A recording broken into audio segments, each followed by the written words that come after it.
Les réactions des pays africains se multiplient après l'attaque de la promenade des Anglais à Nice, en France, qui a fait 84 morts et plusieurs blessés jeudi soir.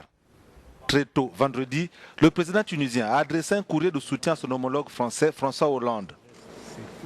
Un peu plus tard, Béji Caïd Essebsi s'est rendu en personne à la résidence de France, près de Tunis, pour exprimer sa consternation, sa solidarité et sa profonde tristesse à l'ambassadeur François Gouillette.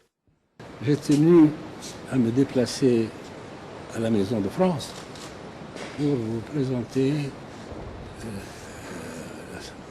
les condoléances du peuple français pour cet acte barbare dont il est victime encore une fois, et pour vous dire que les relations entre nos deux pays sont des relations d'amitié, de solidarité et de coopération.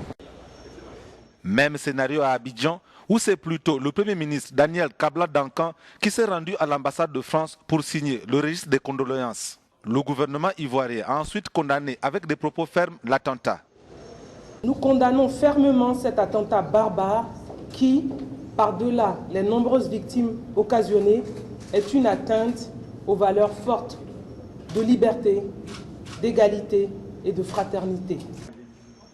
Ton ferme aussi du côté de Yaoundé, où le président Paul Biya a, dans un communiqué publié vendredi, condamné l'attentat et réaffirmé son soutien au peuple français.